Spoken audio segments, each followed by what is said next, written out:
Assalamualaikum warahmatullahi wabarakatuh. Bismillahirrahmanirrahim. Alhamdulillahilladzi hadana li hada wa ma kunna linahtadiya laula an hadanallah. Asyhadu an la ilaha illallah wahdahu la syarikalah wa asyhadu anna Muhammadan abduhu wa rasuluh. Amma ba'd. Rekan-rekan mahasiswa program studi manajemen bisnis syariah Fakultas Ekonomi dan Bisnis Islam IAIN Surakarta, kali ini kita akan masuki materi keempat tentang manajemen bisnis syariah, di mana pada kesempatan ini kita akan menyampaikan tentang bagaimana ajaran Islam memberikan tuntunan, memberikan arahan ketika kita melakukan aktivitas manajemen, aktivitas manajerial dalam kegiatan kita berbisnis, berorganisasi maupun kegiatan-kegiatan ekonomi lainnya. Nah, kita akan mulai bahwa sebagaimana kita ketahui, dalam prinsip manajemen ada 4 aktivitas. Yang pertama adalah manajemen keuangan, manajemen pemasaran, kemudian manajemen sumber daya manusia, dan manajemen operasi dan produksi. Kalau kita tanya mana yang lebih penting, nggak ada. Semuanya penting karena semuanya akan saling mensupport terlaksananya sebuah proses bisnis di suatu perusahaan, instansi, ataupun organisasi. Semuanya harus saling mendukung. Tanpa adanya support atau dukungan dari salah satu, maka kegiatan organisasi tidak akan dijalankan dengan baik. Nah, kita akan masuki bahwa dalam prinsip manajemen tadi, bagaimana Islam mengajarkan, Islam itu mengedepankan prinsip etika. Pertemuan yang lalu kita sudah bahas bagaimana sebagai pelaku bisnis kita memiliki etika-etika yang tidak boleh dilanggar sebagai seorang muslim, bagaimana juga Rasulullah SAW mencontohkan kepada kita bagaimana beliau menjalankan kehidupannya baik sebagai seorang manusia maupun sebagai seorang bagian dari masyarakat, terutama dalam melakukan aktivitas bisnis, aktivitas ekonomi. Itu etika yang pertama yang penting. Kemudian yang kedua, dan ini yang paling penting, yang paling membedakan antara bisnis Islam dengan yang bukan Islam adalah pada aspek kehalalan. Halal tidak semata terkait dengan produk, tidak semata terkait dengan bagaimana suatu barang atau jasa itu digunakan oleh kita, tetapi aspek produksi, mulai dari hulu sampai hilir, mulai dari awal sampai akhir, sampai dengan kemudian ketika suatu produk tadi kita manfaatkan, kita gunakan untuk aktivitas kita, kehalalan itu harus terjaga. Nah, termasuk juga bagaimana sumber daya yang berhubungan dengan kegiatan manajemen tadi itu juga harus kita pastikan bahwa semuanya sudah sesuai dengan apa yang sudah Islam tuntunkan. Baik orangnya pun bisa macam-macam. Mulai dari pelaku produksi, produsen, kita misalnya sebagai konsumen, orang-orang yang terlibat dalam proses distribusi, dan lain sebagainya. Banyak hal. Nah, kita tidak akan lebih jauh menjelaskan, tetapi kita hanya menyampaikan bahwa dalam aktivitas manajemen tadi ada prinsip-prinsip utama yang harus kita pegang agar kita sebagai seorang muslim juga bisa menjadi seorang manajer, bisa menjadi pelaku bisnis yang secara implisit sudah menerapkan praktek-praktek bisnis tadi secara Islam. Yang pertama, kita akan melihat dari sisi bagaimana manajemen pemasaran itu diarahkan agar dapat menjadi seorang manajer pemasaran yang handal, profesional, tetapi juga muslim. Ya. Jadi, kalau kemarin kita melihat bahwa Rasulullah mencontohkan kepada kita untuk berperilaku sidik, maka jujur itu adalah hal pertama yang harus diterapkan sebagai seorang manajemen pemasaran. Ya. Pemasaran itu artinya memasarkan produk, menyampaikan informasi produk kepada calon konsumen, menawarkan barang, menawarkan jasa kepada calon konsumen, dan lain sebagainya. Nah, kejujuran ini adalah prinsip yang utama. Karena ketika kita tidak jujur, maka kehalalan produk yang kita promosikan kepada orang lain itu akan menjadi kehilangan maknanya. Yang kedua adalah komunikatif. Banyak sekali peristiwa-peristiwa pemasar atau pemarketing di mana mereka hanya terobsesi kepada terjualnya suatu produk, tetapi dengan cara-cara yang tidak baik, dengan mengurangi informasi atau bahkan menutup informasi yang penting tetapi tidak tersampaikan kepada konsumen. Misalnya kalimat yang kita sampaikan bahwa produk ini adalah produk yang berkualitas. Meskipun hanya dengan kalimat kualitas, tetapi kita lupa bahwa pasti tidak ada yang sempurna. Pasti ada kekurangan dalam suatu produk. Nah, kalau kita ingin menjadi seorang pemasar muslim yang baik, maka lebih baik apabila kita menyampaikan apa saja kekurangan yang mungkin didapat dari produk tadi. Dengan tanpa mengatakan bahwa produk kita itu jelek. Bukan berarti kekurangan itu menjadikan produk itu jelek, tetapi itu hanya bagian dari proses-proses produksi yang harus dijalani. Nah, itu komunikatif. Jadi bagaimana kita menyampaikan informasi produk itu juga utama. Dan ini adalah penting bagi seorang pemasar. Nah, yang ketiga, Islam adalah ajaran akhlakul karimah. Maka keramah tamahan itu adalah juga poin penting bagi seorang pemasar ketika dia ingin menawarkan, menyampaikan informasi suatu produk kepada calon konsumen. Ya. Kejelasan informasi itu juga menjadi poin yang utama.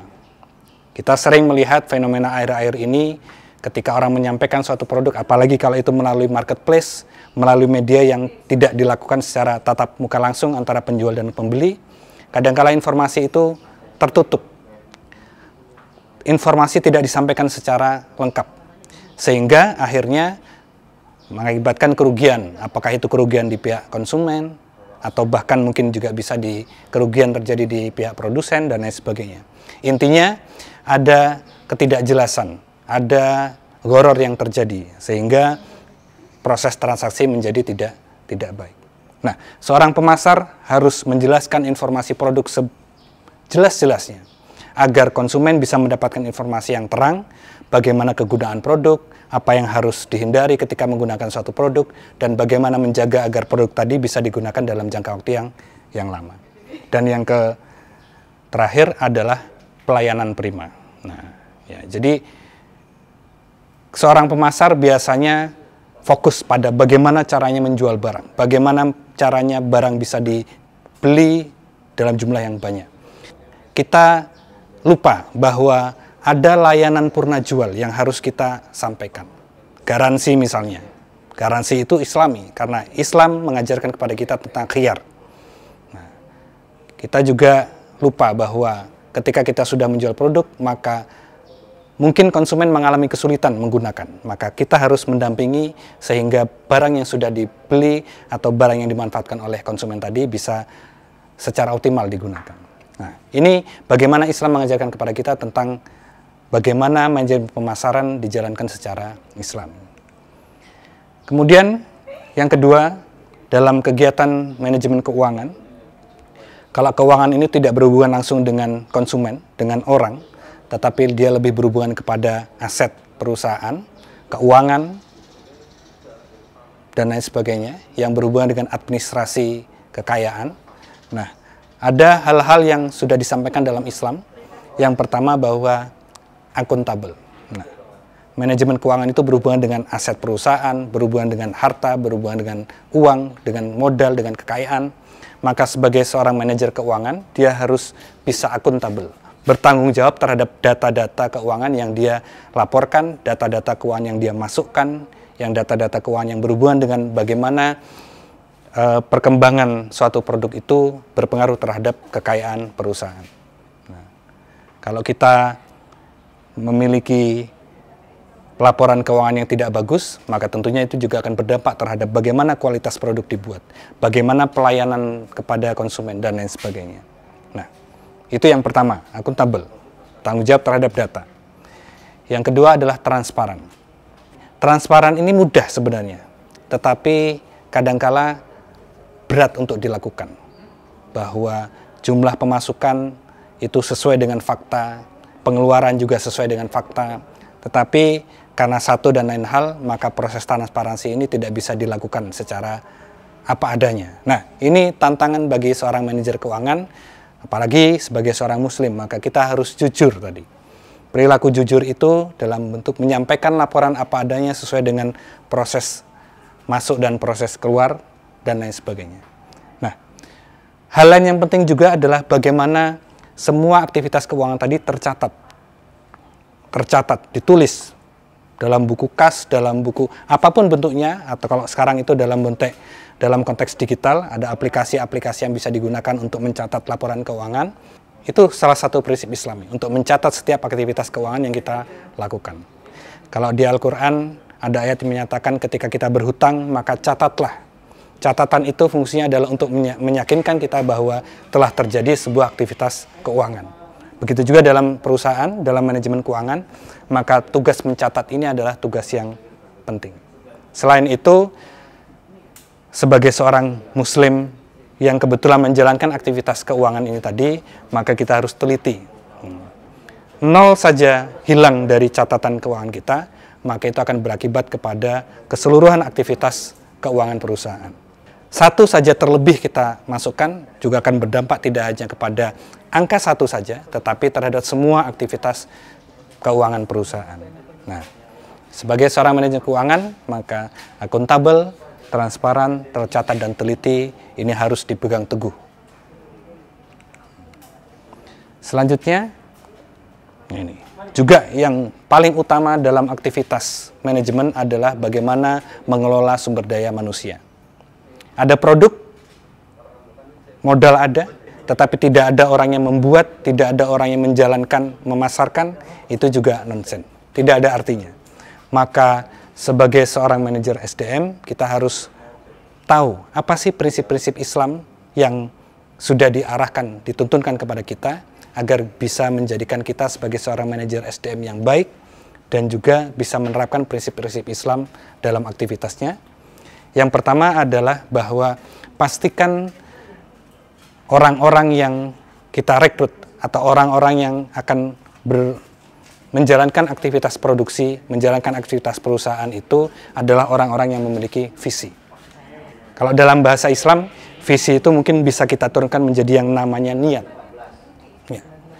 Bahwa niat baik itu akan menghasilkan aktivitas yang baik, niat tidak baik juga akan mengakibatkan hasil yang tidak baik. Maka ketika seseorang menjalankan aktivitas bisnis, maka pastikan niat yang baik itu ada. Dan sebagai seorang muslim, maka niat kita adalah mencari ridho Allah. Nah, insya Allah ketika seorang sudah mempunyai niat yang diwujudkan dengan visi, bahwa dia harus tahu apa sih tujuan dari perusahaan, apa sih tujuan dari produk, apa sih tujuan dari pelayanan jasa tadi, maka insya Allah ketika kita memiliki orang-orang yang seperti itu, maka perusahaan akan bisa menjalankan aktivitas dengan optimal. Ya. Kemudian yang kedua, etika. Ya. Lagi-lagi etika. Ya. Ini sangat penting dalam Islam. Karena apa? Ketika seorang pelaku bisnis itu menjalankan bisnisnya dengan tanpa etika, maka tentunya akan dihasilkan adalah penganiayaan, kezaliman, bahkan kerugian. Dan yang terutama sekali, biasanya kerugian itu menyasar kepada konsumen. Jarang ada produsen yang ingin rugi. Jarang ada pemilik usaha yang ingin rugi. Tetapi yang paling mudah adalah kita tidak ingin rugi, tetapi kita merugikan konsumen. Nah, itu sudah sebuah dosa yang luar biasa, dosa bisnis. Jadi etika ini, jadi tentang apa yang boleh, apa yang tidak boleh. Pastikan orang-orang yang kita rekrut itu memiliki etika yang baik. Memiliki pemahaman-pemahaman dasar-dasar Islam yang baik dan diwujudkan dalam bentuk penampilan, kemudian sikap dan lain sebagainya yang berhubungan dengan bagaimana seseorang itu menjalankan suatu usaha. Nah, yang ketiga yang juga penting, bagaimana Islam mengajarkan kepada kita adalah sikap kompeten. Ya. Kita tidak boleh memberi pekerjaan kepada orang yang tidak menguasai atau tidak ahlinya. Nah, ini namanya kompetensi. Bahwa orang-orang yang akan kita beri tugas bisnis itu harus memahami posisi dia sebagai pemasar misalnya. Maka tugas dia adalah memasarkan, bukan malah membuat barang menjadi rusak. Bagian keuangan misalnya, tugas dia adalah mengelola laporan keuangan, bukan malah kemudian membuat perusahaan menjadi rugi. Tugas SDM adalah mencari orang-orang yang berkualitas, Bukan malah kemudian mencari orang-orang yang misalnya dia mengangkat keluarga sendiri, tetapi sejatinya orang tadi tidak mampu untuk bekerja. Nah, keluarga sendiri boleh, tidak apa-apa. Nepotisme itu tidak apa-apa, tetapi asalkan kita yakin pasti bahwa orang tadi memiliki kompetensi yang sesuai dengan bidang kerjanya. Nah, satu lagi yang juga penting dalam Islam, bagaimana Islam mengajarkan bagaimana mengelola sumber daya manusia adalah dalam bentuk kompensasi, bonus, gaji, upah, dan lain hal sebagainya. Itu harus disesuaikan dengan kualitas dan kuantitas kerja. Ya. Dulu ketika Rasulullah SAW dalam masa perang, pernah kemudian ada tawanan perang. Nah, tawanan perang itu kemudian diberikan pilihan. Apakah mau mengajar membaca tulis kepada kaum muslimin? Nah, kemudian itu tidak hanya serta-merta. Dalam satu kesempatan juga pernah bahwa orang-orang yang diminta mengajar tadi juga diberikan imbalan. Ya, karena itu merupakan hak bagi mereka. Atau misalnya, ketika misalnya nanti kita sudah memiliki karyawan misalnya, kita bisa membedakan antara karyawan yang memiliki kualitas kerja yang bagus dengan kualitas kerja yang kurang. Karyawan yang memiliki sertifikat misalnya, itu tentu bisa saja memiliki penghasilan yang lebih besar daripada karyawan yang tidak memiliki sertifikat. Nah, dan lain sebagainya. Nah, ini. Nah, tujuannya adalah bagaimana mengelola orang-orang yang akan menjalankan usaha kita tadi, dia bisa menjalankan bisa menjalankan proses perusahaan dengan baik, yang tentunya akan mencapai tujuan dari perusahaan tadi bisa tercapai secara optimal. Nah, ini SDM. Nah, dan yang keempat, yang terakhir, tetapi bukan yang terakhir, sama pentingnya dengan manajemen keuangan, dengan manajemen SDM, dengan manajemen pemasaran, yaitu manajemen operasi dan produksi. Justru kalau bisa kita katakan bahwa ini adalah inti.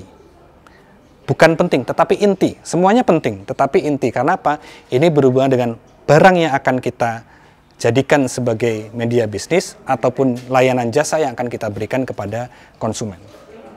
Jadi dalam operasi dan produksi ini berbicara tentang rantai pasokan, bicara tentang proses produksi, bicara tentang produk yang akan dihasilkan atau bentuk jasa yang akan diberikan. Maka prinsip utama yang ada dalam manajemen operasi dan produksi ini adalah halal.